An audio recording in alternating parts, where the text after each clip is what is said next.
ಆತ್ಮೀಯ ವಿದ್ಯಾರ್ಥಿಗಳೇ, ಇವತ್ತು ದ್ವಿತೀಯ PUCಯ ಇತಿಹಾಸ ವಿಷಯಕ್ಕೆ ಸಂಬಂಧಪಟ್ಟ ಹಾಗೆ ಒಂದು ಮುಖ್ಯ ವಿಷಯವನ್ನು ನಾವು ಚರ್ಚೆ ಮಾಡೋಣ. ಏನದು ಮುಖ್ಯ ವಿಷಯ ಅಂತಂದರೆ ಬ್ಲೂ ಪ್ರಿಂಟ್.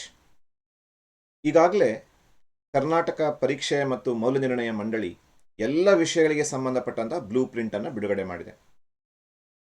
ಈ ಬ್ಲೂ ಪ್ರಿಂಟಿಗೆ ಸಂಬಂಧಪಟ್ಟಂತಹ ಒಂದು ವಿಶೇಷ ಮಾಹಿತಿ ಏನು ಅಂತ ಕೇಳಿದರೆ, ಈ ವರ್ಷದ ಮಟ್ಟಿಗೆ ಒಂದೇ ನೀಲನಕ್ಷೆ ಇರುತ್ತದೆ. ಈ ಒಂದು ನೀಲನಕ್ಷೆಗೆ ಅನುಗುಣವಾಗಿ ಹಲವಾರು ಪ್ರಶ್ನೆ ಪತ್ರಿಕೆಗಳು ಇರುತ್ತೆ. ಈಗಾಗಲೇ 3 ಮಾದರಿ ಪ್ರಶ್ನೆ ಪತ್ರಿಕೆಗಳನ್ನು ಕರ್ನಾಟಕ ಪರೀಕ್ಷೆ ಮತ್ತು ಮೌಲ್ಯನಿರ್ಣಯ ಮಂಡಳಿ ಬಿಡುಗಡೆ ಮಾಡಿದೆ. ಇದನ್ನು ಆಧಾರವಾಗಿ ಇಟ್ಟುಕೊಂಡಾಗ ಒಂದೇ ನೀಲಿನಕ್ಷೆಯನ್ನು ಆಧರಿಸಿ ಈ ವರ್ಷ ವಾರ್ಷಿಕ ಪರೀಕ್ಷೆಯ ಪ್ರಶ್ನೆ ಪತ್ರಿಕೆ ಕೂಡ ಬರೋದ್ರಿಂದ ನಾವು ಈ ನೀಲನಕ್ಷೆಯ ರಹಸ್ಯವನ್ನು ಭೇದಿಸಿದರೆ ನಮಗೆ ಈ ವರ್ಷದ ಪರೀಕ್ಷೆಯಲ್ಲಿ ಪಾಸಾಗೋದು ಸುಲಭ, ಸ್ಕೋರಿಂಗ್ ಮಾಡೋದು ಕೂಡ ಸುಲಭ. ಹಾಗಾಗಿ ಈ ರಹಸ್ಯವನ್ನು ಅಥವಾ ಈ ಚಕ್ರವ್ಯೂಹವನ್ನು ಭೇದಿಸುವಂಥ ಒಂದು ಪ್ರಯತ್ನ 2025-26ರಲ್ಲಿ ನೀಲನಕ್ಷೆಗನುಗುಣವಾಗಿ ನಾವು ಹೇಗೆ ಸ್ಮಾರ್ಟ್ ಆಗಿ ಓದಬಹುದು ಅನ್ನೋದನ್ನು ಈ ವಿಡಿಯೋದಲ್ಲಿ ನಾನು ನಿಮ್ಮೊಂದಿಗೆ ಚರ್ಚೆ ಮಾಡಲಿಕ್ಕಿದ್ದೀನಿ. ಹಾಗಾಗಿ ಈ ವಿಡಿಯೋವನ್ನು ಕೊನೆಯವರೆಗೂ ಕೂಡ ನೋಡಿ ಅಂತ ಹೇಳ್ತಾ ನಾವು ಬಹಳ ಕ್ಷಿಪ್ರಗತಿಯಲ್ಲಿ ಮುಂದಿನ ಭಾಗಕ್ಕೆ ಬರೋಣ. ನಿಮ್ಮೆದುರಿಗೆ ದ್ವಿತೀಯ PUCಯ ನೀಲನಕ್ಷೆ ಇಲ್ಲಿ ಕಾಣ್ತಾ ಇದೆ. 2025-26ನೇ ಸಾಲಿನ ನೀಲನಕ್ಷೆ. ಈ ನೀಲನಕ್ಷೆಯ ಪ್ರಕಾರ ನಾವು ಹೇಗೆ ಸ್ಮಾರ್ಟ್ ಆಗಿ ಸ್ಟಡಿ ಮಾಡಬೇಕು? ಈ ನೀಲನಕ್ಷೆ ಪ್ರಕಾರ ನೋಡಿ, ಈ ಅಧ್ಯಾಯಗಳ ಕಡೆಗೆ ಗಮನ ಕೊಡಿ. 1ನೇ ಅಧ್ಯಾಯ, 2ನೇ ಅಧ್ಯಾಯ, 3ನೇ ಅಧ್ಯಾಯ ಮತ್ತು 6ನೇ ಅಧ್ಯಾಯ. 1ನೆಯ ಅಧ್ಯಾಯ ಪೀಠಿಕೆ, 2ನೇ ಅಧ್ಯಾಯ ಶಿಲಾಯುಗ ಮತ್ತು ಲೋಹಯುಗ, 3ನೇ ಅಧ್ಯಾಯ ಸಿಂಧು ನಾಗರಿಕತೆ, 6ನೇ ಅಧ್ಯಾಯ ಸಾಮಾಜಿಕ ಮತ್ತು ಧಾರ್ಮಿಕ ಸುಧಾರಣಾ ಚಳವಳಿ. ಈ 4 ಅಧ್ಯಾಯಗಳಲ್ಲಿ 1 ಅಂಕದ ಹಾಗೂ 2 ಅಂಕದ ಪ್ರಶ್ನೆಗಳು ಬರುತ್ತೆ. 2 ಅಂಕದ ಎಷ್ಟು ಪ್ರಶ್ನೆಗಳು ಬರುತ್ತೆ ಅಂತ ನೋಡಿದ್ರೆ, 1ನೇ ಅಧ್ಯಾಯದಿಂದ 1, 2 ಪ್ರಶ್ನೆಗಳು ಬರುತ್ತೆ 2 ಅಂಕದ್ದು, 2ನೇ ಅಧ್ಯಾಯದಿಂದ 1, 3ನೇ ಅಧ್ಯಾಯದಿಂದ 1, 6ನೇ ಅಧ್ಯಾಯದಿಂದ 2. ಅಲ್ಲಿಗೆ 2, 3, 4, 6 2 ಅಂಕದ ಪ್ರಶ್ನೆಗಳು ಈ 4 ಅಧ್ಯಾಯದಿಂದ ಬರುತ್ತೆ. ಅಲ್ಲಿಗೆ ಈ 4 ಅಧ್ಯಾಯಗಳನ್ನು ಸರಿಯಾಗಿ ಓದಿಕೊಂಡ್ರೆ ನಮಗೆ 12 ಅಂಕಗಳು 2 ಅಂಕಕ್ಕೆ ಸಂಬಂಧಪಟ್ಟಂತೆ ನಿಶ್ಚಿತವಾಗಿ ಸಿಗತ್ತೆ. ಇನ್ನು 1 ಅಂಕಕ್ಕೆ ಸಂಬಂಧಪಟ್ಟಂತೆ ಮೊದಲನೇ ಅಧ್ಯಾಯದಿಂದ 1 ಅಂಕದ 1 ಪ್ರಶ್ನೆ ಬರ್ತದೆ, 3ನೇ ಅಧ್ಯಾಯದಿಂದ 2 ಬರ್ತದೆ ಹಾಗೂ 6ನೇ ಅಧ್ಯಾಯದಿಂದ 3 ಬರುತ್ತೆ. ಅಲ್ಲಿಗೆ 6 ಅಂಕಗಳು 1 ಅಂಕಕ್ಕೆ ಸಂಬಂಧಪಟ್ಟಂತೆ ಈ 4 ಅಧ್ಯಾಯದಿಂದ ಬರುತ್ತೆ. ಅಲ್ಲಿಗೆ ಈ 4 ಅಧ್ಯಾಯಗಳನ್ನು ಸರಿಯಾಗಿ ನೋಡಿಕೊಂಡ್ರೆ ನಿಮಗೆ 18 ಅಂಕಗಳು ಪ್ರಾಪ್ತ ಆಗತ್ತೆ. ನೀವು ಬೇಕಾದರೆ ಇಲ್ಲಿ ಬ್ಲೂ ಪ್ರಿಂಟನ್ನು ಸರಿಯಾಗಿ ಗಮನಿಸಿ ನೋಡಿ. ಪೀಠಿಕೆಯ ಪಾಠ, ಸೊ ಈ ಪೀಠಿಕೆಯ ಪಾಠದಲ್ಲಿ ಗಮನಿಸ್ತಾ ಇದ್ದೀರಿ, 1 ಅಂಕದ 1 ಪ್ರಶ್ನೆ ಸಿಗತ್ತೆ, 2 ಅಂಕದ 2 ಪ್ರಶ್ನೆ ಸಿಗತ್ತೆ. 2ನೇ ಅಧ್ಯಾಯಕ್ಕೆ ಸಂಬಂಧಪಟ್ಟಂತೆ ಶಿಲಾಯುಗ ಮತ್ತು ಲೋಹಯುಗಕ್ಕೆ ಸಂಬಂಧಪಟ್ಟಂತೆ ಇಲ್ಲಿ ನೀವು ಗಮನಿಸಬಹುದು 1 ಅಂಕದ ಪ್ರಶ್ನೆಗಳಿಲ್ಲ, 2 ಅಂಕದ 1 ಪ್ರಶ್ನೆ ಸಿಗತ್ತೆ. ಸಿಂಧು ನದಿಯ ನಾಗರಿಕತೆಯಲ್ಲಿ ಕೂಡ 1 ಅಂಕದ 2 ಪ್ರಶ್ನೆಗಳು ಹಾಗೂ 2 ಅಂಕದ 1 ಪ್ರಶ್ನೆ ಸಿಗತ್ತೆ. ಇನ್ನು 6ನೇ ಅಧ್ಯಾಯಕ್ಕೆ ಸಂಬಂಧಪಟ್ಟಂತೆ ಗಮನಿಸಿದ್ರೆ ಇಲ್ಲಿ ನಮಗೆ 3 1 ಅಂಕದ ಪ್ರಶ್ನೆಗಳು ಸಿಗತ್ತೆ ಹಾಗೂ 2 ಅಂಕದ 2 ಪ್ರಶ್ನೆಗಳು ಸಿಗತ್ತೆ. ಅಲ್ಲಿಗೆ 18 ಪ್ರಶ್ನೆಗಳನ್ನು ನಾವು 18 ಅಂಕವನ್ನು ಕೇವಲ ಈ 4 ಅಧ್ಯಾಯಗಳನ್ನು ಓದಿಕೊಂಡು ಏನು ಮಾಡ್ಬೋದು ಹೇಳಿ ಕಲ್ತ್ಕೋತಾ ಹೋಗಬಹುದು.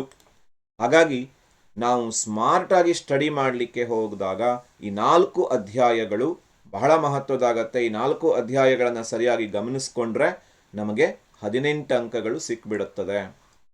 ಇನ್ನು ನಕ್ಷಾ ಕಾರ್ಯಕ್ಕೆ ಸಂಬಂಧಪಟ್ಟಂತೆ ನಮಗೆ 10 ಅಂಕ ಸಿಗತ್ತೆ. ಅಲ್ಲಿಗೆ ಈ 4 ಅಧ್ಯಾಯಗಳ 1 ಅಂಕ 2 ಅಂಕದ ಪ್ರಶ್ನೆಗಳು ಮತ್ತು ನಕ್ಷಾ ಕಾರ್ಯ ಇಷ್ಟನ್ನೇ ಓದ್ಕೊಂಡ್ರೂ ಕೂಡ ನಮಗೆ 28 ಅಂಕಗಳು ಸಿಗತ್ತೆ. ಅಲ್ಲಿಗೆ ನಾವು ಪಾಸಿಂಗಿಗೆ ಬಂದ್ಬಿಟ್ವಿ.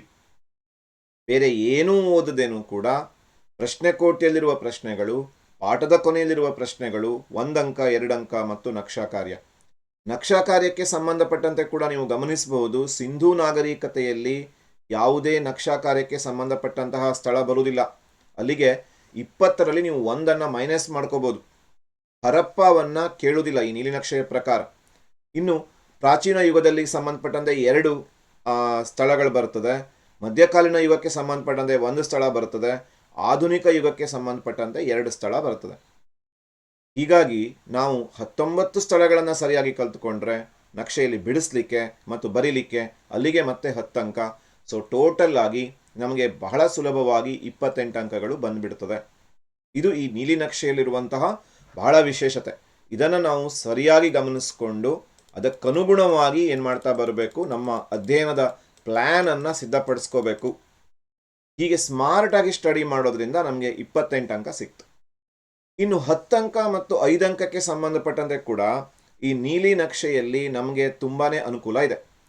ಏನು ಅನುಕೂಲ ಇದೆ ಅಂತ ನೋಡ್ಕೊಂಡು ಬರೋಣ. ನೋಡಿ, 10 ಅಂಕದ ಪ್ರಶ್ನೆಗಳಿಗೆ ಸಂಬಂಧಪಟ್ಟಂತೆ ನಾನು ನಿಮಗೆ ಹೇಳೋದಾದರೆ, ಪ್ರಾಚೀನ ಯುಗ ಗಮನಿಸಿ. ಪ್ರಾಚೀನ ಯುಗ, ಈ ಪ್ರಾಚೀನ ಯುಗದಿಂದ ಎಷ್ಟು ಪ್ರಶ್ನೆಗಳು ಬರ್ತದೆ? 2 ಪ್ರಶ್ನೆಗಳು ಬರ್ತದೆ. ಮಧ್ಯಕಾಲೀನ ಯುಗದಿಂದ ಎಷ್ಟು ಪ್ರಶ್ನೆಗಳು ಬರ್ತದೆ? 1 ಪ್ರಶ್ನೆ ಬರ್ತದೆ. ಆಧುನಿಕ ಯುಗದಿಂದ ಎಷ್ಟು ಪ್ರಶ್ನೆ ಬರುತ್ತೆ? 1 ಪ್ರಶ್ನೆ ಬರ್ತದೆ. ಅಲ್ಲಿಗೆ ಪ್ರಾಚೀನ ಯುಗದಿಂದ ಬರುವಂತಹ ಪ್ರಶ್ನೆಗಳ ಸಂಖ್ಯೆಯನ್ನು ಗಮನಿಸಿದ್ರೆ 2 ಪ್ರಶ್ನೆಗಳು. ಆಮೇಲೆ ಮಧ್ಯಕಾಲೀನ ಯುಗದಿಂದ 1 ಪ್ರಶ್ನೆ, ಆಧುನಿಕ ಯುಗದಿಂದ 1 ಪ್ರಶ್ನೆ. 4 ಪ್ರಶ್ನೆಯಲ್ಲಿ ನಾವು ಬರೀಬೇಕಾಗಿದ್ದೆಷ್ಟು? 2 ಪ್ರಶ್ನೆಗಳು. ಹಾಗಾಗಿ ನೀವು ಕೇವಲ ಪ್ರಾಚೀನ ಯುಗದಲ್ಲಿರುವಂತಹ 6 ಪ್ರಶ್ನೆಗಳು ಇದನ್ನು ಸರಿಯಾಗಿ ಓದ್ಕೊಂಡ್ರೂ ಕೂಡ ನೀವು ಪ್ರಾಚೀನ ಯುಗದಲ್ಲಿ ಬರುವಂತಹ 2 ಪ್ರಶ್ನೆಗಳನ್ನು ಉತ್ತರಿಸ್ಬಿಟ್ರೆ ಆಧುನಿಕ ಯುಗ ಮಧ್ಯಕಾಲೀನ ಯುಗದ 10 ಅಂಕದ ಪ್ರಶ್ನೆಗಳನ್ನು ಟಚ್ ಮಾಡದೇನೂ ಕೂಡ ನೀವು 20 ಅಂಕಗಳನ್ನು ಗಳಿಸ್ಕೋಬಹುದು. ಯಾಕೆಂದರೆ ನೀಲಿನಕ್ಷೆಯ ಪ್ರಕಾರ ಪ್ರಾಚೀನ ಯುಗದಿಂದಲೇ 2 ಬರ್ತದೆ, 4 ಕೊಡ್ತಾರೆ, ನಮಗೆ ಬರೀಬೇಕಾಗಿದ್ದು 2. ಹಾಗಾದರೆ ಯಾವುದು ಆ 6 ಪ್ರಶ್ನೆಗಳು ಅಂತ ನೋಡ್ತಾ ಬಂದರೆ, ಬುದ್ಧನ ಜೀವನ ಮತ್ತು ಬೋಧನೆ, ಅಶೋಕನ ಜೀವನ ಮತ್ತು ಸಾಧನೆ, ಗುಪ್ತರ ಸ್ವರ್ಣಯುಗ, ಇಮ್ಮಡಿ ಪುಲಿಕೇಶಿಯ ಸಾಧನೆಗಳು, ರಾಷ್ಟ್ರಕೂಟರ ಸಾಂಸ್ಕೃತಿಕ ಕೊಡುಗೆಗಳು. ಈ 5 ಪ್ರಶ್ನೆಗಳು ಹಳೆಯ ಪ್ರಶ್ನೆಗಳಾದರೆ ಒಂದು ಹೊಸ ಪ್ರಶ್ನೆಯ ಸೇರ್ಪಡೆಯಾಗಿದೆ. ಅದು ವೇದಗಳ ಕಾಲಕ್ಕೆ ಸಂಬಂಧಪಟ್ಟಿದ್ದು.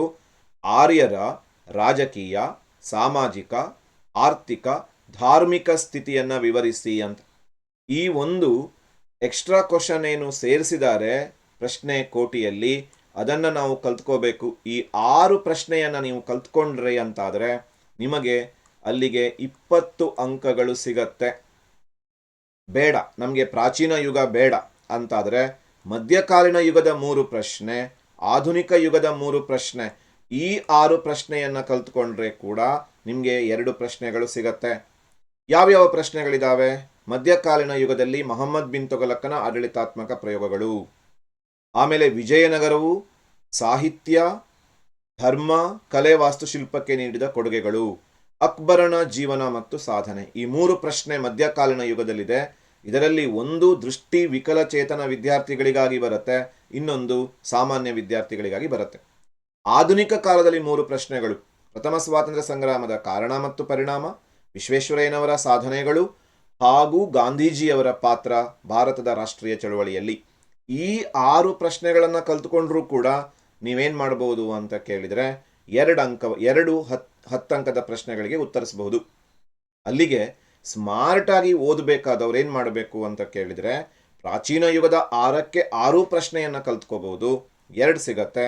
ಅಥವಾ ಮಧ್ಯಕಾಲೀನ ಯುಗದ 3 ಪ್ರಶ್ನೆ, ಆಧುನಿಕ ಯುಗದ 3 ಪ್ರಶ್ನೆ, ಈ 6 ಪ್ರಶ್ನೆಯನ್ನು ಕೂಡ ಕಲ್ತ್ಕೋಬಹುದು. ಅಲ್ಲಿಗೆ 2 ಖಂಡಿತ ಸಿಗತ್ತೆ. ಇನ್ನೊಂದು ಸ್ವಲ್ಪ ನನಗೆ ಆಯ್ಕೆಗಳು ಬೇಕು ಅನ್ನೋರು ಏನು ಮಾಡ್ಬೋದು, ಪ್ರಾಚೀನ ಯುಗದ 6 ಪ್ರಶ್ನೆಗಳು ಹಾಗೂ ಆಧುನಿಕ ಯುಗದ 3 ಪ್ರಶ್ನೆಗಳು, ಈ 9 ಪ್ರಶ್ನೆಯನ್ನು ಕಲ್ತ್ಕೊಂಡ್ಬಿಟ್ರಂತೂ ನಿಮಗೆ 3 ಪ್ರಶ್ನೆಗಳು ಸಿಗತ್ತೆ. ಆವಾಗ ನಿಮಗೆ ಚೆನ್ನಾಗಿ ಬರುವ 2 ಪ್ರಶ್ನೆಯನ್ನು ಉತ್ತರಿಸ್ಲಿಕ್ಕಾಗತ್ತೆ. ಹಾಗಾಗಿ 10 ಅಂಕಕ್ಕೆ ಸಂಬಂಧಪಟ್ಟಂತೆ ನಿಮ್ಮ ಗಮನದಲ್ಲಿ ಇರಲಿ, ಯಾವ ಆಯ್ಕೆ ಮಾಡ್ಕೊಳ್ತೀರಿ ಅನ್ನೋದು ತುಂಬ ಇಂಪಾರ್ಟೆಂಟು. ಪ್ರಾಚೀನ ಯುಗದಿಂದ 1, ಮಧ್ಯಯುಗದಿಂದ 1, ಆಧುನಿಕ ಯುಗದಿಂದ 1 ಪ್ರಶ್ನೆಗಳನ್ನು ಆಯ್ಕೆ ಮಾಡ್ಕೋಬೇಡಿ. ಆವಾಗ ನೀವು ಆಯ್ಕೆ ಮಾಡಿಕೊಂಡ ಪ್ರಶ್ನೆ ಬರದೇ ಇರಬಹುದು. ನೀವು ಓದ್ತೀರಾ, ಪ್ರಾಚೀನ ಯುಗದ 6 ಓದಬೇಕು, ಬಿಡ್ತೀರಾ, ಪ್ರಾಚೀನ ಯುಗದ 6 ಬಿಟ್ಬಿಡಿ, ಮಧ್ಯಕಾಲೀನ ಯುಗದ 3, ಆಧುನಿಕ ಯುಗದ 3 ಓದಿ. ಅಥವಾ ಇನ್ನಷ್ಟು ಚೆನ್ನಾಗಿ ಓದಬೇಕು, 100ಕ್ಕೆ 100 ತೆಗಿಬೇಕು ಅನ್ನುವರು ಪ್ರಾಚೀನ ಯುಗದ 6 ಅಥವಾ ಪ್ರಾಚೀನ ಯುಗದ 6 ಮತ್ತು ಮಧ್ಯಯುಗದ 3, ಅಥವಾ ಪ್ರಾಚೀನ ಯುಗದ 6, ಆಧುನಿಕ ಯುಗದ 3, ಒಟ್ಟು 9 ಪ್ರಶ್ನೆಗಳನ್ನು ಕಲ್ತ್ಕೊಂಡ್ರೆ ಸಾಕು. 10 ಅಂಕಕ್ಕೆ 2 ಪ್ರಶ್ನೆಗಳು ಸಿಗತ್ತೆ. ಅಲ್ಲಿಗೆ 20 ಅಂಕಗಳು ಸಿಕ್ಕಿದ್ವು. ಆಲ್ರೆಡಿ ನಾವು ನೋಡಿದ್ವಿ 28 ಅಂಕ ಆಗಿತ್ತು, ಬಹಳ ಸುಲಭವಾಗಿ.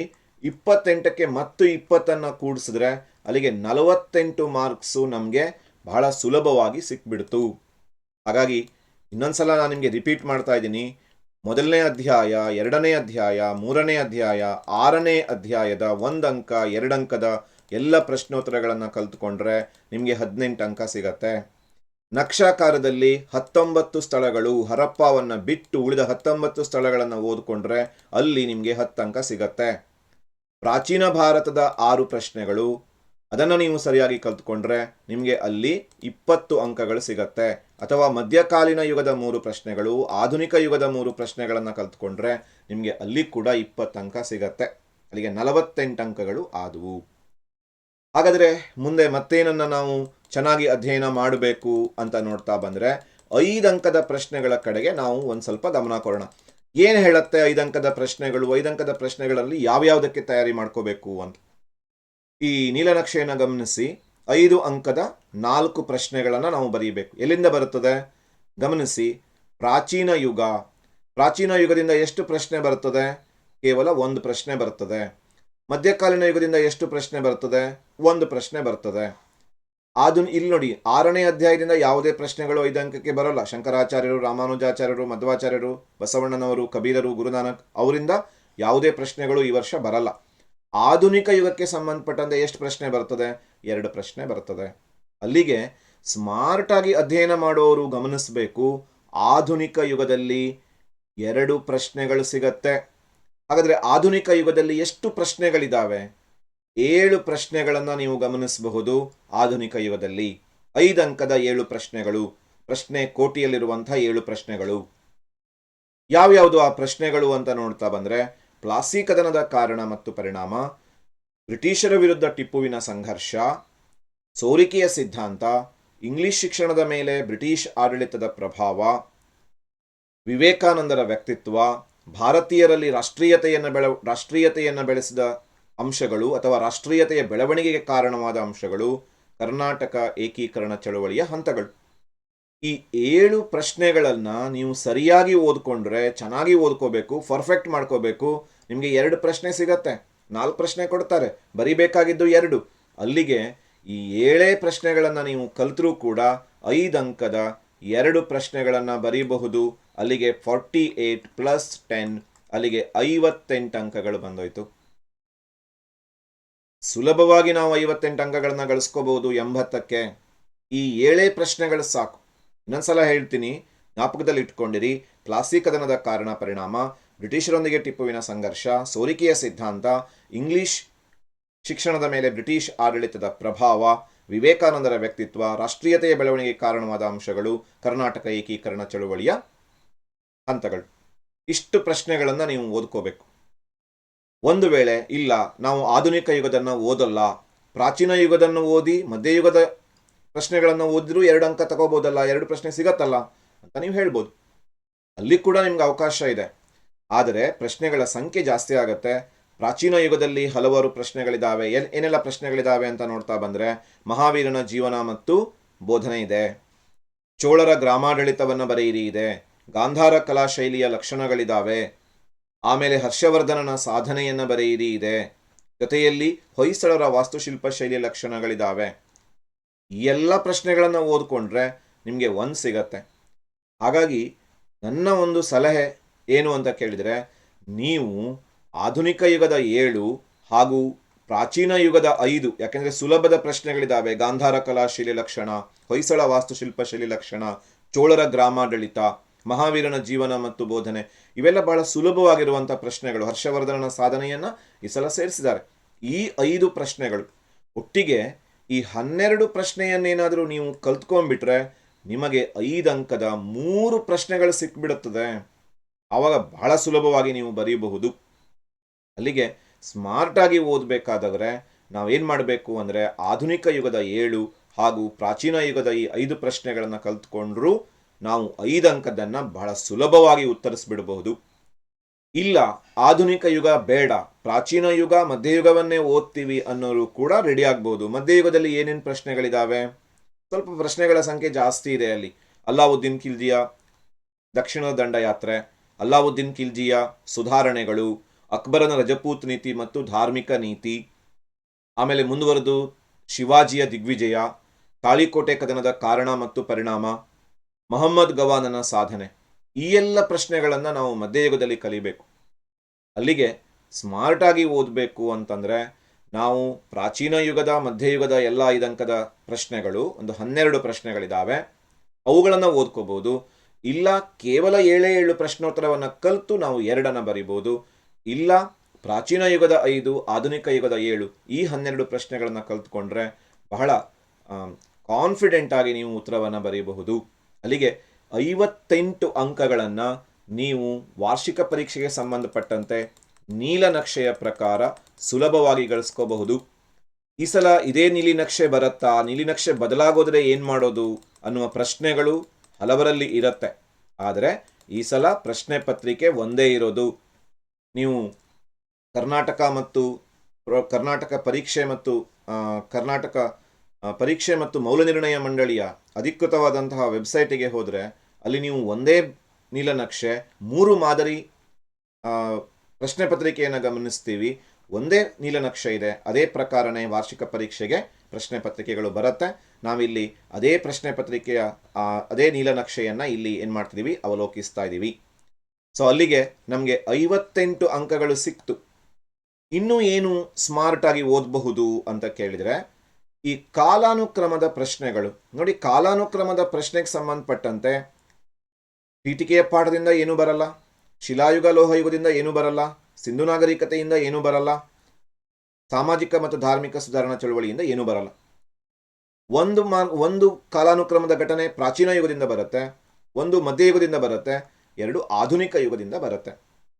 ಹಾಗಾಗಿ ನೀವು ಬಹಳ ಸುಲಭವಾಗಿ ಪ್ರಾಚೀನ ಯುಗದ ಮಧ್ಯಯುಗದ ಘಟನೆಗಳನ್ನು ಸುಲಭವಾಗಿ ಬರೆದು ಬಿಡ್ಬೋದು. ಯಾಕೆಂದರೆ ಪ್ರಾಚೀನ ಯುಗದಲ್ಲಿ ಏನೇನು ಬರ್ತದೆ ಎಲ್ಲ ಒಂದು ಕಡೆ ನಾವು ಪಟ್ಟಿ ಮಾಡ್ಕೋಬೇಕು. ಅಲ್ಲಿ ಆರ್ಯರ ಆಗಮನ, ಮಹಾವೀರನ ಜನನ, ಬುದ್ಧನ ಜನನ, ಮೊದಲ 2ನೆಯ 3ನೆಯ 4ನೆಯ ಬೌದ್ಧ ಮಹಾಸಮ್ಮೇಳನಗಳು, 1ನೆಯ ಮತ್ತು 2ನೆಯ ಜೈನ ಸಮ್ಮೇಳನಗಳು, ಆಮೇಲೆ ಮೌರ್ಯ ಸಾಮ್ರಾಜ್ಯದ ಸ್ಥಾಪನೆ, ಕಳಿಂಗ ಯುದ್ಧ, ಶಕವರ್ಷ, ಆಮೇಲೆ ಮುಂದುವರೆದು ನರ್ಮದಾ ನದಿ ಕಾಳಗ, ಕನೋಜ್ ಸಮ್ಮೇಳನ, ಪ್ರಯಾಗ್ ಸಮ್ಮೇಳನ, ಕೈಲಾಸನಾಥ ದೇವಾಲಯದ ನಿರ್ಮಾಣ, ತಂಜಾವೂರಿನ ಬೃಹದೀಶ್ವರ ದೇವಾಲಯದ ನಿರ್ಮಾಣ, ತಕ್ಕೋಳಂ ಕದನ, ಗೊಮ್ಮಟೇಶ್ವರನ ಮೂರ್ತಿಯ ಪ್ರತಿಷ್ಠಾಪನೆ. ಇಂಥ ಎಲ್ಲ ಘಟನೆಗಳು ಪ್ರಾಚೀನ ಯುಗದಲ್ಲಿ ಬರುವ ಘಟನೆಗಳು. ಇದರಲ್ಲಿ ಯಾವುದೋ ಒಂದು ಬರ್ತದೆ ಅಷ್ಟೇಯ. ಆ ಒಂದನ್ನು ನೀವು ಮೊದಲನೇ ಪ್ಲೇಸಲ್ಲಿ ಇಟ್ಬಿಟ್ರೆ 1 ಮಾರ್ಕ್ಸ್ ಪಕ್ಕ. ಇನ್ನು ಮಧ್ಯಯುಗಕ್ಕೆ ಬಂದರೆ ಮಧ್ಯಯುಗದಲ್ಲಿ ಏನೇನಿದಾವೆ, ದೆಹಲಿ ಸುಲ್ತಾನರ ಸಾಮ್ರಾಜ್ಯದ ಆರಂಭಕ್ಕೆ ಬಂದರೆ 1ನೇ ತರೈನ್ ಕದನ, 2ನೆಯ ತರೈನ್ ಕದನ, ದೆಹಲಿ ಸುಲ್ತಾನರ ವಂಶದ ಸ್ಥಾಪನೆ, 1ನೇ ಪಾಣಿಪತ್ ಕದನ, 2ನೇ ಪಾಣಿಪತ್ ಕದನ, ಹಳದಿಘಾಟ್ ಕದನ, ತಾಳಿಕೋಟೆ ಕದನ, ಆಮೇಲೆ ದೀನ್-ಇ-ಇಲಾಹಿಯ ಸ್ಥಾಪನೆ, ಆಮೇಲೆ ಶಿವಾಜಿಯ ಕಿರೀಟಧಾರಣೆ, ಪುರಂದರ ಒಪ್ಪಂದ, ಆಮೇಲೆ ಮುಂದುವರೆದು ಮೊಹಮ್ಮದ್ ಗವಾನ್ ಕಟ್ಟಿಸಿದಂತಹ ಮದರಸ ಅಥವಾ ಗೋಲಗುಂಬಜ್ನ ನಿರ್ಮಾಣ, ತಾಳಿಕೋಟೆ ಯುದ್ಧ, ಮೈಸೂರು ಒಡೆಯರ ಸಾಮ್ರಾಜ್ಯದ ಸ್ಥಾಪನೆ ಅಥವಾ ವಿಜಯನಗರ ಸಾಮ್ರಾಜ್ಯದ ಸ್ಥಾಪನೆ. ಈ ಎಲ್ಲ ವಿಚಾರಗಳು ಮಧ್ಯಯುಗದಲ್ಲಿ ಬರ್ತದೆ.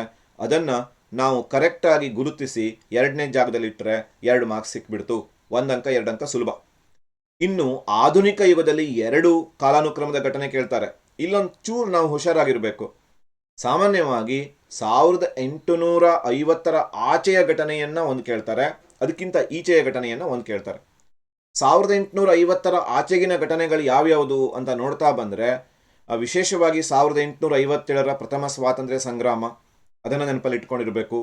ಆಮೇಲೆ ವುಡ್ಸ್ ವರದಿಯನ್ನು ನೆನಪಲ್ಲಿ ಇಟ್ಕೊಂಡಿರಬೇಕು. ಹಾಗೆಯೇ ನಾವು ಮುಂದುವರೆದರೆ ಬ್ರಹ್ಮ ಸಮಾಜದ ಸ್ಥಾಪನೆ, ಸತೀಸಾಗಮನ ಪದ್ಧತಿಯ ನಿಷೇಧ, INCಯ ಸ್ಥಾಪನೆ, ಆರ್ಯ ಸಮಾಜದ ಸ್ಥಾಪನೆ, ರಾಮಕೃಷ್ಣ ಮಿಷನಿನ ಸ್ಥಾಪನೆ, ಆಮೇಲೆ ಚಿಕಾಗೋ ವಿಶ್ವಧರ್ಮ ಸಮ್ಮೇಳನ, ಬಂಗಾಳದ ವಿಭಜನೆ, ಜಲಿಯನ್ ವಾಲಾಬಾಗ್ ದುರಂತ, ಅಸಹಕಾರ ಚಳುವಳಿ, ಆಮೇಲೆ ಮುಂದುವರೆದು ಕ್ವಿಟ್ ಇಂಡಿಯಾ ಚಳುವಳಿ, ಕರ್ನಾಟಕದ ನಾಮಕರಣ. ಇದರಲ್ಲಿ ಬರುವಂತಹ ಘಟನೆಗಳು ಸಾಮಾನ್ಯವಾಗಿ ಏನಾಗಿರುತ್ತೆ ಅಂತ ಕೇಳಿದ್ರೆ ಕೊನೆಯ ಒಂದು ಘಟನೆ ಆಗಿರುತ್ತದೆ. ಕೊನೆಯದನ್ನು ಬರೆದು ಬಿಟ್ರೆ ಇನ್ನು ಒಂದು ಉಳಿತು, ಅದನ್ನು ನಾವು 3ನೇ ಪ್ಲೇಸಲ್ಲಿ ಫಿಕ್ಸ್ ಮಾಡಿಬಿಟ್ರೆ ಆಯಿತು. 3ನೇ ಪ್ಲೇಸಲ್ಲಿ ಯಾವ್ಯಾವ್ದು ಬರ್ಬೋದು ಅಂತ ನೋಡ್ತಾ ಬಂದರೆ ಪ್ಲಾಸಿ ಕದನ ಬರ್ಬೋದು, ಬಕ್ಸಾರ್ ಕದನ ಬರ್ಬೋದು, ಒಪ್ಪಂದಗಳು, ಮಂಗಳೂರು ಒಪ್ಪಂದ, ಮದ್ರಾಸ್ ಒಪ್ಪಂದ, ಶ್ರೀರಂಗಪಟ್ಟಣ ಒಪ್ಪಂದ, ಬೆಸ್ಸಿನ್ ಒಪ್ಪಂದ, ಈ ಎಲ್ಲ ಒಪ್ಪಂದಗಳಲ್ಲಿ ಯಾವುದಾದ್ರು ಒಂದು ಒಪ್ಪಂದವನ್ನು ಕೇಳಬಹುದು. ಅವೆಲ್ಲವನ್ನು ನಾವು 3ನೆಯ ಒಂದು ಪ್ಲೇಸಲ್ಲಿ ಇಟ್ಟುಬಿಟ್ರೆ ನಮ್ಮ ಒಂದು ಆ ಕಾಲಾನುಕ್ರಮದಲ್ಲಿ ಸುಲಭವಾಗಿ 4 ಅಂಕವನ್ನು ನಾವು ಗಳಿಸ್ಕೋಬಹುದು. ಕಾಲಾನುಕ್ರಮಕ್ಕೆ ಸಂಬಂಧಪಟ್ಟಂತೆ ಪ್ರತ್ಯೇಕವಾಗಿ ಪ್ರಶ್ನೆ ಕೋಟಿಯಲ್ಲಿ ಕೇಳಿರುವಂತಹ ಎಲ್ಲ ಘಟನೆಗಳನ್ನು ಆಧರಿಸಿ ಒಂದು ಪ್ರತ್ಯೇಕವಾದಂತಹ ವಿಡಿಯೋವನ್ನು ಮಾಡಲಿಕ್ಕಿದ್ದೀನಿ. ಅದನ್ನು ಕೂಡ ನೀವು ವೀಕ್ಷಿಸಿ. ಅಲ್ಲಿಗೆ 58 ಪ್ಲಸ್ 4 ಅಲ್ಲಿಗೆ 62 ಅಂಕಗಳು ನಮಗೆ ಸಿಕ್ಕಿದ್ವು. ಹಾಗಾದರೆ ಇನ್ನು 18 ಅಂಕಕ್ಕೆ ಏನು ಮಾಡಬೇಕು? 3 ಪ್ರಶ್ನೆ ಪತ್ರಿಕೆಗಳನ್ನು ನೋಡಬೇಕು. 3 ಪ್ರಶ್ನೆ ಪತ್ರಿಕೆಗಳಲ್ಲಿ 1 ಅಂಕದ ಪ್ರಶ್ನೆಗಳನ್ನು ಎಲ್ಲೆಲ್ಲಿ ಕೇಳಿದ್ದಾರೆ ಆ ಪಾಠದ ಕಡೆಗೆ ನಾವು ಗಮನ ಕೊಡಬೇಕು. ಅದನ್ನು ಮಾಡಿದ್ರೆ ನಮಗೆ ಸುಲಭವಾಗಿ ಸಿಗತ್ತೆ. ನಾವೀಗ 3 ಪ್ರಶ್ನೆ ಪತ್ರಿಕೆಯನ್ನು ಅವಲೋಕನ ಮಾಡಿದ್ರೆ ಗಮನಿಸಿ, ಮೊದಲನೇ ಪಾಠದಲ್ಲಿ ಕೇಳಿರುವ ಬಹು ಆಯ್ಕೆ ಆಲ್ರೆಡಿ ನಮ್ಗೆ ಗೊತ್ತಿದೆ, ಅದರಲ್ಲಿ ಬರುತ್ತೆ ಅಂತ. ಎರಡನೇ ಪ್ರಶ್ನೆ ಬಹು ಆಯ್ಕೆ ಗಮನಿಸಿ, 4.1 ವೇದಗಳ ಕಾಲದ ನಾಗರಿಕತೆಯಿಂದ ಕೇಳಿದ್ದಾರೆ. ಇಲ್ಲಿ ಬರುವಂತಹ MCQ ಪ್ರಶ್ನೆಗಳನ್ನು ಏನು ಮಾಡಿ ಚೆನ್ನಾಗಿ ಓದ್ಕೊಳ್ಳಿ. ಮಾಮೂಲಕ್ ಪದದ ಅರ್ಥ, ಮಾಮೂಲಕ್ ಅಂದರೆ ಗುಲಾಮ, ಎಷ್ಟನೇ ಅಧ್ಯಾಯ ಇದು? 5.1. ಇಲ್ಲೊಂದು MCQ ಬರುತ್ತೆ. ಇದು ನಮ್ಗೆ ಗೊತ್ತು, ಅದ್ವೈತ ಸಿದ್ಧಾಂತ ಈ ಪಾಠದಲ್ಲಿ ಬರುತ್ತೆ ಅಂತ ಗೊತ್ತು. ಪ್ಲಾಸಿ ಕದನ ನಡೆದ ವರ್ಷ 1757, ಲೆಸನ್ ನಂಬರ್ 7.1. ಸೊ ಅಲ್ಲಿಗೆ 4.1, 5.1, 7.1 ಈ 3 ಪಾಠಗಳ MCQ ನೋಡಿಕೊಂಡ್ರೆ ನಾವು ಉಳಿದ ಟಾರ್ಗೆಟ್ 18ರಲ್ಲಿ ಕೆಲವನ್ನು ರೀಚ್ ಮಾಡಬಹುದು. ಇದು ಪ್ರಶ್ನೆ ಪತ್ರಿಕೆ, ಮಾದರಿ ಪ್ರಶ್ನೆ ಪತ್ರಿಕೆಯ ಪ್ರಕಾರ ನಾನು ನಿಮಗೆ ಹೇಳ್ತಿರೋದು. ಇನ್ನೊಂದು 3 ಮಾದರಿ ಪ್ರಶ್ನೆ ಪತ್ರಿಕೆಗಳಲ್ಲಿ ಮತ್ತೊಂದು ಮಾದರಿ ಪ್ರಶ್ನೆ ಪತ್ರಿಕೆಯನ್ನು ನೋಡಿದ್ರೆ ಇಲ್ಲಿ ಏನೇನು ಕೇಳಿದಾನೆ ಅಂತ ನೋಡ್ತಾ ಬರೋಣ. ಮೊಹೆಂಜೊದಾರೋ ಪದದ ಅರ್ಥವನ್ನು ಕೇಳಿದಾನೆ. ಅಲ್ಲಿಗೆ ಮೊಹೆಂಜೊದಾರೋ ಪದದ ಅರ್ಥ ನಮ್ಗೆ ಆಲ್ರೆಡಿ ಗೊತ್ತು, ಸಿಂಧು ನಾಗರಿಕತೆಯಿಂದ ಒಂದು ಬರ್ತದೆ ಅಂತ. ಅದನ್ನು ಆಲ್ರೆಡಿ ನಾವು ಓದ್ಕೊಂಡಿದ್ದೀವಿ, ಅದ್ರ ಬಗ್ಗೆ ನಾವು ಜಾಸ್ತಿ ತಲೆ ಕೆಡಿಸ್ಕೊಳ್ಳೋದು ಬೇಡ. ರಾಷ್ಟ್ರಕೂಟರ ಸಾಮ್ರಾಜ್ಯ ಜಗತ್ತಿನ 4 ಶ್ರೇಷ್ಠ ಸಾಮ್ರಾಜ್ಯಗಳಲ್ಲಿ ಒಂದು. ಅಲ್ಲಿಗೆ 4.8ರಲ್ಲಿ ಒಂದು MCQ ಬರಬಹುದು, ಆ್ಯಡ್ ಮಾಡ್ಕೋಬೇಕು. ಬಂದೋಬಸ್ತಿ ಪದ್ಧತಿಯನ್ನು ಜಾರಿಗೆ ತಂದವರು ಯಾರು? ತೋಡರಮಲ್ಲ, ಲೆಸನ್ ನಂಬರ್ 5.2. ಇಲ್ಲೊಂದು MCQ ಬರ್ಬೋದು, ಇದು ನಮ್ಗೆ ಗೊತ್ತೇ ಇದೆ ಬರುತ್ತೆ ಅಂತ. ಸಮುದ್ರ ಮಾರ್ಗದ ಮೂಲಕ ಭಾರತಕ್ಕೆ ಆಗಮಿಸಿದ ಮೊದಲ ಯುರೋಪಿಯನರು 7.1. ಅಗೇನ್ ನಾವು 7.1 ಅನ್ನು ನೋಡ್ತಿದ್ದೀವಿ. ಅಲ್ಲಿಗೆ 4.8, 5.2, 7.1 ಈ ಪಾಠಗಳ ಕಡೆ ಗಮನ ಕೊಡಬೇಕು. ಅಲ್ಲಿಗೆ 7.1 ರಿಪೀಟ್ ಆಗಿದೆ ಅಂತ ನೋಡ್ತೀವಿ. ಇದನ್ನು ಗಮನದಲ್ಲಿಟ್ಕೊಂಡಿರಿ. 4.8, 5.2 ಮತ್ತು 7.1 ಈ ಪಾಠಗಳ MCQ ಕಡೆಗೆ ಗಮನ ಕೊಟ್ಟರೆ ನಮ್ಮ ಟಾರ್ಗೆಟ್ 18ನಲ್ಲಿ ಕೆಲವನ್ನು ನಾವು ರೀಚ್ ಮಾಡಬಹುದು. ಇನ್ನು 3ನೆಯ ಒಂದು ಮಾದರಿ ಪ್ರಶ್ನೆ ಪತ್ರಿಕೆಗೆ ಗಮನಿಸಿದ್ರೆ ಸಿಂಧು ನಾಗರಿಕತೆದು ನಮ್ಗೆ ಗೊತ್ತಿದೆ ಬರುತ್ತೆ ಅಂತ. ಶಾತವಾಹನರ ರಾಜಧಾನಿ ಪ್ರತಿಷ್ಠಾನ ಪ್ರಸ್ತುತ ಕಂಡು ಬರುವಂತಹ ರಾಜ್ಯ ಕೇಳಿದ್ದಾರೆ. 4.3 ಮೌರ್ಯರು ಪಾಠದಲ್ಲಿ ಬಂದಂತಹ MCQ. 2ನೆಯ ತರೈನ್ ಕದನ 5.1 ಗಮನಿಸಿ. 5.1ನಲ್ಲಿ ಆಲ್ರೆಡಿ ಮಾಮೂಲಕ್ ಪದದ ಅರ್ಥವೇನು ಕೇಳಿದ್ದಾರೆ, ಹಾಗೆ ಇದು ಹಾಟ್ ಫೇವರೇಟ್. ಹಾಗೆಯೇ 7.1 ಇಲ್ಲಿ ಕೂಡ 2 ಪ್ರಶ್ನೆ ಬಂದಿದೆ. 5.1, 7.1 ಇಲ್ಲಿನ MCQಗಳ ಕಡೆ ಗಮನ ಕೊಡಿ. ಆಮೇಲೆ ಭಾರತೀಯ ರಾಷ್ಟ್ರೀಯ ಕಾಂಗ್ರೆಸ್ನ ಮೊದಲ ಅಧಿವೇಶನ ನಡೆದಂಥ ವರ್ಷ ಕೇಳಿದ್ದಾರೆ 1885. ಇದು ಯಾವುದು ಅಂತ ಕೇಳಿದರೆ 7.6. ಅಲ್ಲಿಗೆ ನಾವು ಬಹಳ ಗಮನ ಕೊಡಬೇಕಾಗಿದ್ದು ಯಾವ್ಯಾವ ಪಾಠಗಳು ಅನ್ನೋದನ್ನು ನೀವು ಗಮನದಲ್ಲಿಟ್ಕೊಂಡಿರಿ. ಅದರಲ್ಲಿ ರಿಪೀಟೆಡ್ ಆಗಿ 5.1 ದೆಹಲಿ ಸುಲ್ತಾನರು, 7.1 ಭಾರತಕ್ಕೆ ಯುರೋಪಿಯನರ ಆಗಮನ, 7.6 ಭಾರತೀಯ ರಾಷ್ಟ್ರೀಯ ಚಳುವಳಿ, ಆಮೇಲೆ 5.2ದಲ್ಲಿ ಮೊಘಲರಿಂದ ಕೇಳಿದ್ದಾರೆ. ಇದರ ಜೊತೆಯಲ್ಲಿ ಗಮನಿಸಿದರೆ 4.3ಯಿಂದ ಮೌರ್ಯರು ಮತ್ತು ಶಾತವಾಹನರು ಪಾಠದಿಂದ ಕೇಳಿದ್ದಾರೆ. ಇದನ್ನೂ ಹೊರತುಪಡಿಸಿದರೆ 4.8ಇಂದ ಕೇಳಿದ್ದಾರೆ, 4.8ಇಂದ ಕೂಡ ಕೇಳಿದ್ದಾರೆ. ಹಾಗೆಯೇ 5.2ದಿಂದ ಕೇಳಿದ್ದಾರೆ. ಈ ಎಲ್ಲ ಆಲ್ರೆಡಿ ಇಲ್ಲಿ ಬಂದಿದೆ 5.2. ಈ ಎಲ್ಲ ಪಾಠಗಳ ಕಡೆಗೆ ನೀವು ಗಮನ ಹರಿಸಿದರೆ ಬಹಳ ಸುಲಭವಾಗಿ ನೀವೇನು ಮಾಡಬಹುದು, ಈ ಟಾರ್ಗೆಟ್ 18ಅನ್ನು ನಾವು ರೀಚ್ ಮಾಡಬಹುದು.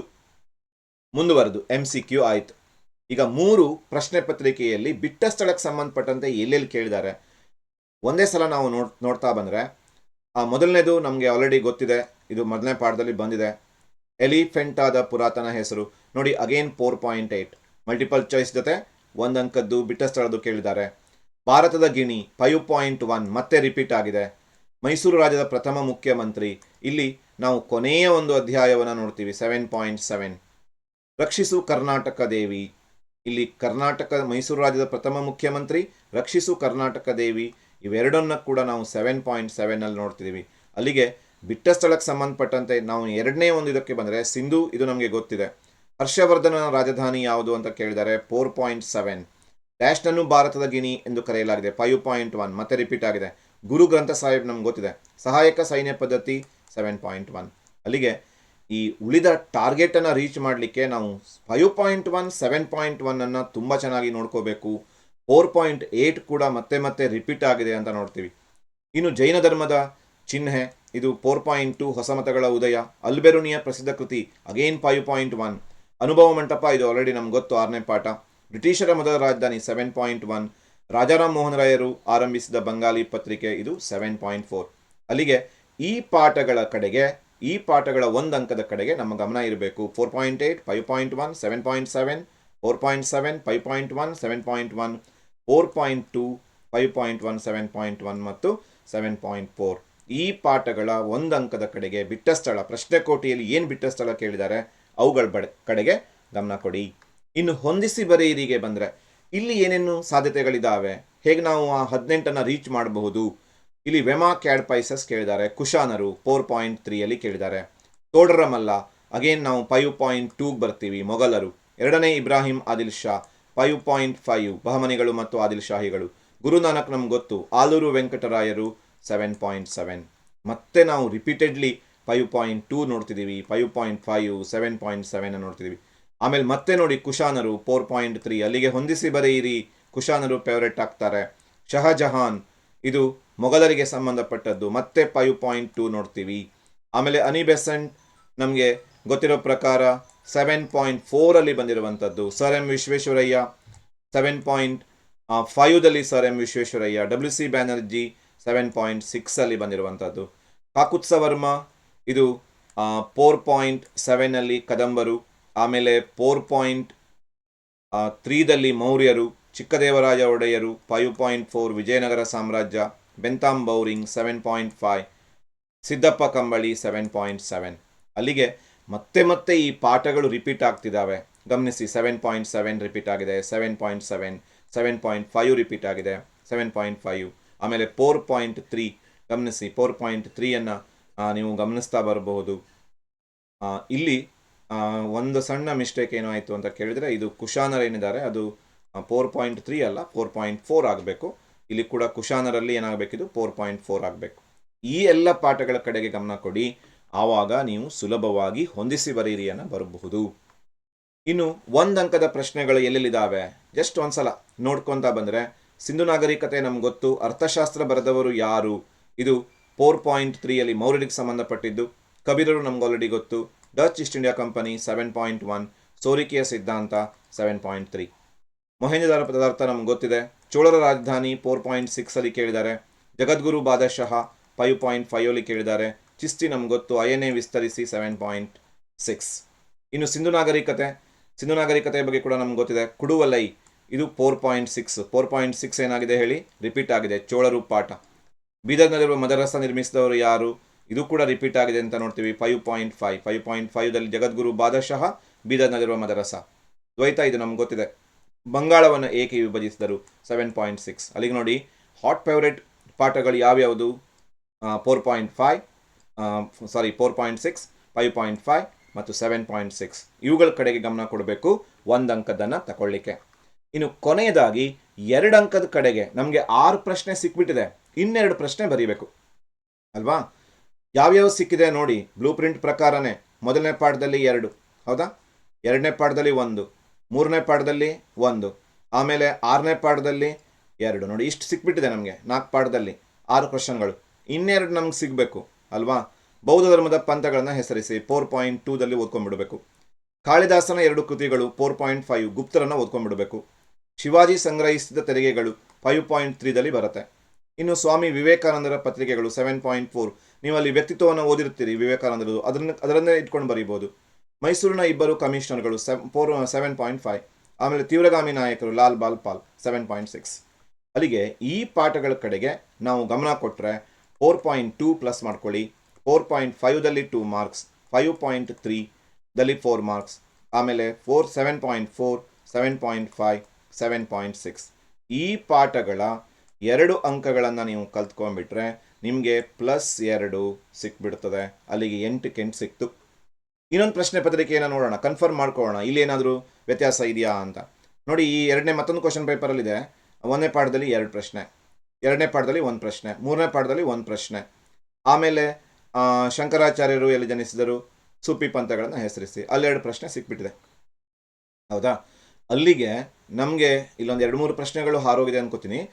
ಬಟ್ ಇನ್ನು ಮತ್ತೆ ಎಲ್ಲೆಲ್ಲಿ ಸಿಗಬೇಕು ನಮಗೆ? ಮಹಾಪರಿತ್ಯಾಗ ಎಂದರೆ ಏನು? ನೋಡಿ, 4.2 ಅಲ್ಲಿ 4.2ದಲ್ಲಿ ಕೇಳಿದರು 2 ಮಾರ್ಕ್ಸಿಗೆ, ಇಲ್ಲಿ ಮತ್ತೆ ಕೇಳಿದ್ದಾರೆ 4.2 ಅನ್ನು ಪಕ್ಕ ಮಾಡ್ಕೊಳ್ಳಿ. ಗುಪ್ತರು ನೋಡಿ, ಗುಪ್ತರನ್ನು ಅಲ್ಲೂ ಕೇಳಿದರು, ಇಲ್ಲೂ ಕೇಳಿದ್ದಾರೆ. ಸೊ 4.5ದಲ್ಲಿ ನಿಮಗೆ ಪಕ್ಕ ಸಿಕ್ಬಿಡ್ತದೆ. ಎರಡು ಸಿಕ್ಕೇ ಬಿಡ್ತು ನೋಡಿ, ಇಲ್ಲಿ ಗಮನಿಸಿ. 4.2 4.5 ಅಗೇನ್ 4.2 4.5 ನಿಮಗೆ ಬೇಕಾಗಿರೋದು 8 ಅಲ್ಲಿಗೆ 8 ಸಿಕ್ಬಿಡ್ತದೆ. 4.2 ಮತ್ತು 4.5 ಅನ್ನು ಕಲ್ತ್ಕೊಂಡ್ರೆ ತರೇನ್ ಕದನ ಮತ್ತೆ ನೋಡ್ತೀರಿ ನಾವು. 5.1ನಲ್ಲಿ ಕೇಳಿರೋ ಪ್ರಶ್ನೆ ಶಿವಾಜಿ ಪಾಠದಿಂದ ಕೂಡ 5 ಮಾರ್ಕ್ಸಿಂದ ಕೇಳಿದ್ದಾರೆ. 5.3 ನೀವು ಮೊದಲನೇ ಕ್ವಶನ್ ಪೇಪರಲ್ಲಿ ನೋಡಿದ್ರೆ 5.3ದಿಂದ ಬಂದಿದೆ. ಶಿವಾಜಿ ಸಂಗ್ರಹಿಸಿದ 2 ತೆರಿಗೆಗಳು, ಇಲ್ಲಿ ಮತ್ತೆ ಶಿವಾಜಿಯ ಮೇಲೆ ಪ್ರಭಾವ ಬೀರಿದ ವ್ಯಕ್ತಿಗಳು, ಹಾಗೆ ಇವುಗಳ ಕಡೆಗೆ ಗಮನ ಕೊಡಬೇಕು.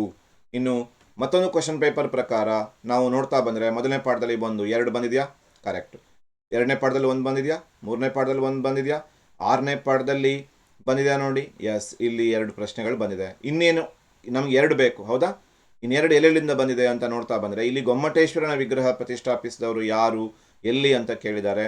4.7 ಹೊಸ ಪಾಠ, ಇದನ್ನು ಸ್ವಲ್ಪ ಸೇರಿಸ್ಕೋಬೇಕು. ಆಮೇಲೆ ವಿಷ್ಣುವರ್ಧನನ 2 ಬಿರುದುಗಳನ್ನು ಬರೆಯಿರಿ.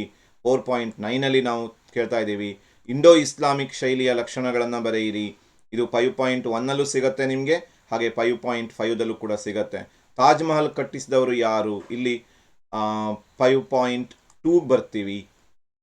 ಕಪ್ಪು ಕೋಣೆಯ ದುರಂತ ಎಂದರೇನು, 7.1 ಕಡೆ ಗಮನ ಇರಲಿ. ಆಮೇಲೆ ಅಪರೂಪಕ್ಕೆ ಅನ್ನೋ ಥರ 7.2ದಲ್ಲಿ 1 ಪ್ರಶ್ನೆ ಕೇಳಿದ್ದಾರೆ. ಕೊನೆಯಲ್ಲಿ 7.3 ರೈತವಾರಿ ಪದ್ಧತಿಯಲ್ಲಿ 1 ಪ್ರಶ್ನೆ ಕೇಳಿದ್ದಾರೆ. ಅಲ್ಲಿಗೆ ನಾವು ಬಹಳ ಗಮನವಾಗಿ ಈ 2 ಅಂಕಕ್ಕೆ ಸಂಬಂಧಪಟ್ಟಂತೆ ಇನ್ನೊಂದ್ಸಲ ಗಮನಿಸಿ. ಮೊದಲನೇ ಪಾಠ, 2ನೇ ಪಾಠ, 3ನೇ ಪಾಠ, 6ನೇ ಪಾಠದ ಜೊತೆಗೆ 4.2 ಗಮನ ಇರಲಿ. ಹೊಸ ಮತಗಳ ಉದಯ, ಇದರಲ್ಲಿ ನಮಗೆ ಪ್ರಶ್ನೆಗಳು ಮತ್ತೆ ಬಂದಿದೆ. ಶಿವಾಜಿ ಪಾಠದಲ್ಲಿ ಮತ್ತೆ ಪ್ರಶ್ನೆಗಳು ಬಂದಿದ್ದಾವೆ. ಈ 2 ಪಾಠದ ಪ್ರಶ್ನೆಗಳ ಕಡೆಗೆ ನಾವು ಹೆಚ್ಚು ಗಮನವನ್ನು ಕೊಡಬೇಕು. ಅದರ ಜೊತೆಗೆ ಇನ್ನೊಂದು ಸ್ವಲ್ಪ ಮಟ್ಟಿಗೆ 5.2ದಲ್ಲಿ ಕೇಳಿದ್ದಾರೆ, 5.1ನಲ್ಲಿ ಕೇಳಿದ್ದಾರೆ.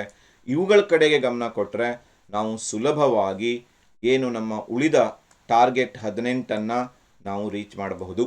ಈ ಥರ ಸ್ಮಾರ್ಟಾಗಿ ಸ್ಟಡಿ ಮಾಡಿದ್ರೆ ನಮಗೆ ಈ ವರ್ಷದ ನೀಲನಕ್ಷೆಯ ಪ್ರಕಾರ 80ಕ್ಕೆ 80 ತೆಗೆಯೋದು ಅಷ್ಟೇನು ಕಷ್ಟ ಅಲ್ಲ. ಹಾಗಾಗಿ ಸ್ಮಾರ್ಟಾಗಿ ಸ್ಟಡಿ ಮಾಡಿ ಯಾವ್ಯಾವುದಕ್ಕೆ ಹೆಚ್ಚು ಫೋಕಸ್ ಮಾಡಬೇಕು ಅನ್ನೋದನ್ನು ನಾನು ನಿಮಗೆ ನೀಲನಕ್ಷೆಯ ಪ್ರಕಾರ ಏನು ಹೇಳಿದ್ದೀನಿ ಅವುಗಳನ್ನು ಆಧರಿಸಿ ಅಧ್ಯಯನ ಮಾಡಿ. ಹಾಗೂ ಎಲ್ಲರೂ ಕೂಡ ನೀವು ಚೆನ್ನಾಗಿ ಸ್ಕೋರ್ ಮಾಡಬೇಕು. 58 62 ಅಂತ ಸುಲಭವಾಗಿ ತೆಗಿಬೋದು. ಇನ್ನುಳಿದ 18ಕ್ಕೆ ಸ್ವಲ್ಪ ಶ್ರಮ ಹಾಕಬೇಕು. ಆಗ 100ಕ್ಕೆ 100 ಅಂಕ ನಿಮಗೆ ಸಿಗುತ್ತೆ. ಈ ವರ್ಷದ ಪರೀಕ್ಷೆಯಲ್ಲಿ ನಿಮ್ಮೆಲ್ಲರಿಗೂ 100ಕ್ಕೆ 100 ಸಿಗಲಿ ಅಂತ ಹೇಳ್ತಾ ಸ್ಮಾರ್ಟಾಗಿ ಸ್ಟಡಿ ಮಾಡಿ. ಹಾಗೂ ಈ ವಿಡಿಯೋವನ್ನು ನಿಮ್ಮ ಎಲ್ಲ ಫ್ರೆಂಡ್ಸ್ಗಳ ಜೊತೆಗೆ ಶೇರ್ ಮಾಡಿ, ಹಾಗೆ ಇಷ್ಟ ಆದರೆ ಇದನ್ನು ಲೈಕ್ ಮಾಡಿ ಅಂತ ಹೇಳ್ಕೋತಾ ನಾನು ಈ ವಿಡಿಯೋವನ್ನು ಇಲ್ಲಿಗೆ ಮುಗಿಸ್ತಾ ಇದ್ದೀನಿ. ನಿಮ್ಮೆಲ್ಲರಿಗೂ ಧನ್ಯವಾದಗಳು. ಇಂತಿ ನಿಮ್ಮ ಪ್ರೀತಿಯ ದತ್ತಾತ್ರೇಯ ಪಿ ಹೆಗಡೆ. ಹೀಗೆ ನಿಮ್ಮ ಬೆಂಬಲ ಸದಾ ಇರಲಿ. ಹೊಸ ವಿಡಿಯೋ ಮಾಡೋದಕ್ಕೆ ನಿಮ್ಮ ಬೆಂಬಲ ಸದಾ ಬೇಕು ಅಂತ ಆಶಿಸ್ತಾ ಈ ವಿಡಿಯೋವನ್ನು ಇಲ್ಲಿಗೆ ಮುಗಿಸ್ತೀನಿ. ಟೇಕ್ ಕೇರ್, ಚೆನ್ನಾಗಿ ಓದಿ.